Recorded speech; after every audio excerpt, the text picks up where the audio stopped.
Hello everybody and welcome to this all 9 holes general walkthrough for the Power Tool 9 Hole Cup. It is a full 9 holes of the White Cliffs course in the game of Golf Clash. Before we get started, please do hit thumbs up on the video and make sure you are subscribed to the channel.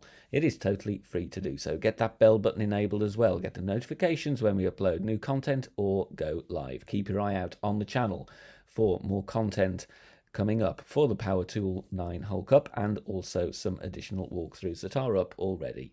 General routes and elevations for all 9 holes, regardless of division. Bear in mind these are only suggestions and you will need to tweak the elevations based on the wind strength and direction we will get throughout the week.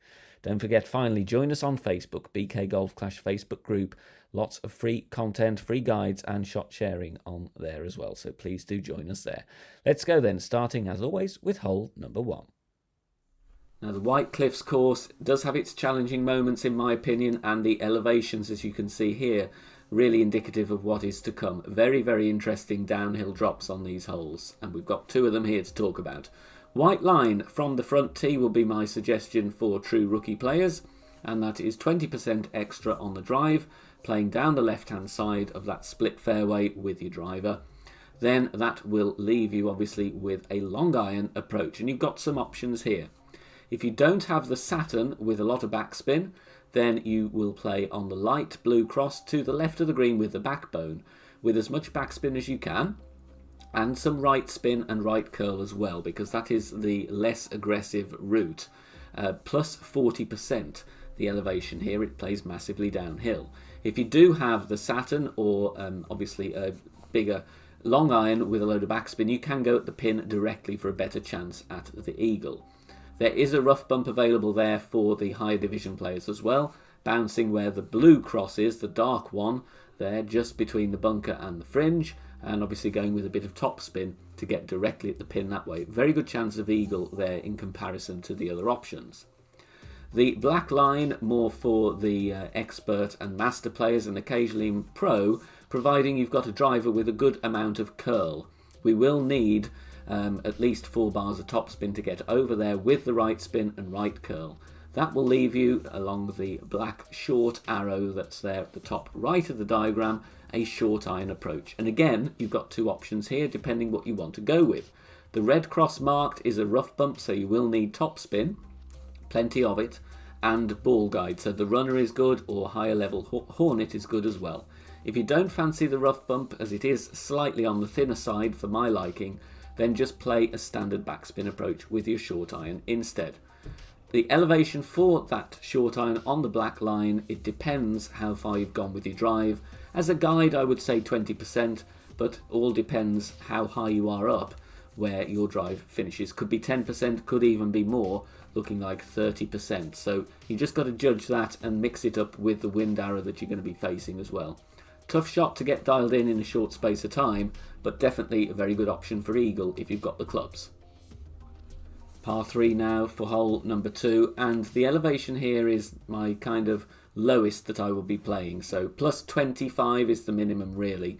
We have in crosswind been playing as high as 50% in some cases on this hole.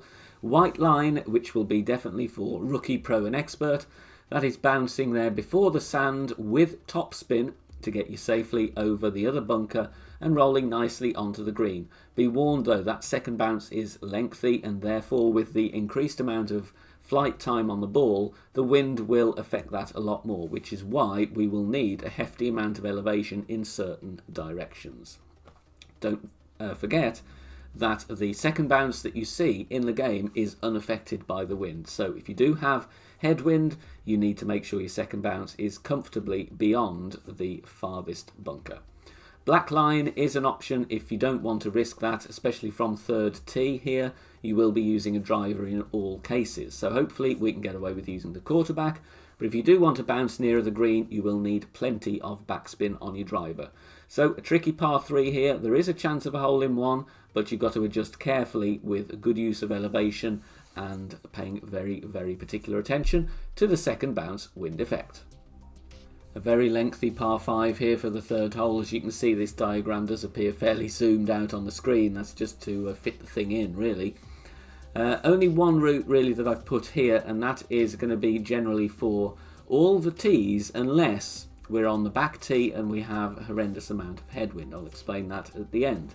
But usually we'll be going white line, bouncing over to that piece of fairway in the middle of the diagram on the right. 10% extra on the drive, and we want to be using that island with some top spin and left spin as well to get us nicely down there towards the tip of the arrow. Obviously we don't want to risk the rough, so beware of any great balls here, because with a driver with less accuracy you may well not be able to reach the green in two. Providing all goes well with the drive, 0% on the second shot, and I would recommend really, unless you know the wind direction, having the option of a bigger wood club. So a 180 yard one is very good here. Big Dog or Cataclysm as well. Obviously if you're confident and you're playing with a power 3 ball, you might be able to get away with a higher level sniper with topspin, but I would recommend a power 3 ball in all cases, purely due to the length of this hole.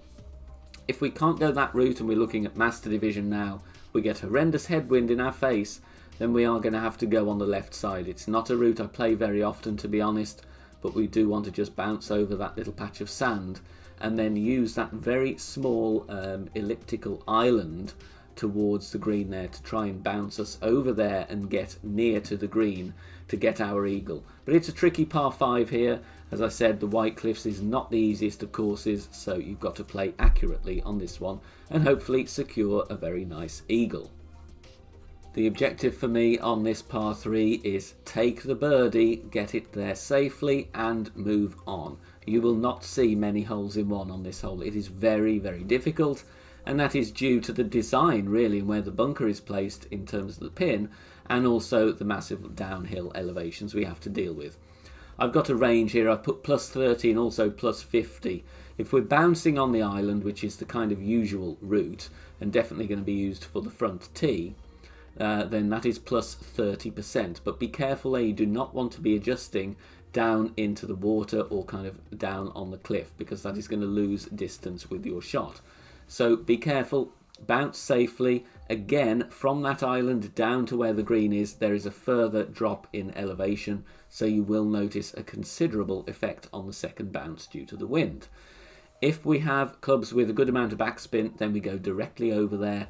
The light blue cross is obviously for backspin clubs, and that's going downhill even further. So I will be playing this one as a guide plus 50%, and obviously you're going to need right spin and probably a bit of right curl as well if you want to go and attack the pin. The blue arrow there, which is a little bit smaller, but just throwing it out there anyway, is a very risky sand bump in my opinion. I have played it a couple of times. I think I've even dropped it once as well. Usually that is from the third tee, and that will be with a driver. I do remember playing that with the Thor's Hammer because of the excellent topspin and also accuracy at higher level, but you're aiming obviously first bounce directly in the bunker and the topspin to propel the ball out and roll up to the pin very, very nicely. It is a good chance, to be honest, on this hole, but it's a risky shot, and the elevation you'll need will have to be quite extreme if you're going to take that one on hole number 4. Very challenging par 5 to get anywhere near the green in 2, to be honest, so here we really need to fight for our eagle. Albatross will not be on the menu in my opinion at all. Just the one route to discuss, and it's 0 elevation on the drive, 0 elevation on the second shot. But as you can see from the arrows, we don't have a very wide piece of fairway to aim at all. So we want to be playing with topspin, of course, but we do need distance as well. So that rules out things like the quarterback or the rock, because we actually need to be down there as far as possible. Second shot, we will need a wood club with distance. We are looking at the Big Dog or the Cataclysm all day and every day. Obviously, if you are a true rookie and you do have the Horizon, then that will be useful as well for the ball guide and the topspin. But in any case, a great ball on the drive, great ball on the second shot is most likely going to land you in a hazard of some description. So apply as much topspin as you can on that second shot. Hopefully we're not going to need some overpower. Minimum of power 3 ball needed, because yes, this hole once again is very long. But here we just need to play ourselves on the short grass, find the fairways, get near to that green, get ourselves a makeable wedge, take the eagle and move on. You are going to see a fair amount of birdies on this hole, in my opinion. If you are enjoying the content here on the channel and you are playing tour play, either learning a new tour completely or having to learn a new course as a result of the recent changes within the game, do check out the BK Course Guides playlist, which is on the channel homepage. Similar to these walkthroughs, we do all 9 holes of each course in turn, but with more of an emphasis on tour play strategy and my thoughts on how close you need to be to the pin to win most of the shootouts. So if you are playing tour play, please do check out the playlist. Let's carry on with the White Cliffs walkthrough. A few options to choose from here and some very, very interesting routes with this par 4. 20% on the drive, and front tee going to be playing most likely along the white line. Bouncing just to the right of the bunker with a few bars of topspin. Get yourself down the fairway. A little bit of left spin as well, just so that you don't risk the sand trap on the right. From there, that will be then a long iron to the pin. I'll put 0% here. The problem we've got is where the dark blue cross is near the green, you are going to have to use some backspin, and this is all about getting the pace right, because the front of the green has a massive uphill slope to where the pin stands. So if you put too much backspin on and you are short, you will roll down the green back towards the direction of the ball, which obviously then you're going to have to fight with a wedge. So it's all about getting the pace right here. The black line, you will need really a very developed driver with plenty of topspin and a decent amount of curl, and you will need a ball with a lot of side spin as well. Side spin 2, side spin 3 most likely. Bouncing there with the curl and the topspin and the right spin, cutting the corner really over the rough, and then that will leave you a short iron approach, assuming all goes well. And again, you've got the same issues, so you've got to get the backspin right here. If you are playing nearer the green, the elevation we have been using in the past is actually minus 20%, purely because it is more uphill and the ball is in the air a lot less time than if you're playing from the white line. So the pace is the key on the second shot here. Decent chance for an eagle. If you've got the clubs and the balls for it and the wind is in your favour, then by all means try and cut the corner if you can, because I'd rather be playing with the short iron than the long iron for the eagle. Hole 7 is the last of the par 3s, and for those par 3 rough bump fans that are watching, sorry to disappoint you, but there's no chance on this one either. You're going to have to bounce on the short grass, I'm afraid. There are 2 options though of where you're going to bounce, and the first one is before the bunker, and the second one is after the bunker, but you'd need obviously some right spin and maybe even some right curl, to be honest. This is an inconsistent hole in my opinion in terms of getting the line and the pace right. The fairway is a little bit bumpy. We have to watch where we're adjusting, especially if you're adjusting down into the bunker as well. And of course you've got some elevation to deal with as well. Plus 30% is my general suggestion here. So going to be a wood club from the front tee, and the second tee as well. Obviously Master Division players, we are going to be using a driver once again. Now the problem here is just getting the speed right. You want to be bouncing up onto the green where the pin is, but bear in mind if you come in too hot, you will roll a good way past the pin. Obviously not a problem because we're not in tour play, we're not playing a shootout, but we really want to be going for the hole-in-one if possible. Yes, it is difficult. I will be playing really with side spin 3 ball, to be honest, especially if we have wind from right to left, which is against the direction that we will be playing in. But once again, 30% general elevation. Try and get something consistent here, but it is going to be very difficult to get a hole-in-one here on hole number 7. The last of the par 4s now, and it's again is definitely not a guaranteed eagle, and that's what I like about this course. You've got to play very accurately and just get drops where you can, because there's nothing that I would consider a must eagle or a must drop at all. This is no exception. 10% on the drive, and again just look at the narrow strip of fairway that we got to deal with here. Bouncing over there, bad great left, bad great right, you're not going to be reaching the green in 2. So if you can go with an accurate driver, then obviously go with it. We do have some distance to cover on the second shot. We're definitely not going to be using a long iron. It is going to be wood club all day and every day. So the sniper would be my choice for the accuracy. 10% on the drive, and then that is obviously followed with a 0% second shot. There is a pretty good line to the pin here though, assuming all goes well, so there is a chance for an eagle. Obviously it's definitely not going to be as a high drop rate as using a thorn with yardage notes, but we're going to see what we can do and just do the best to try and get a drop late on in the round here on hole number 8. And finally onto hole number 9, finishing with the par 5.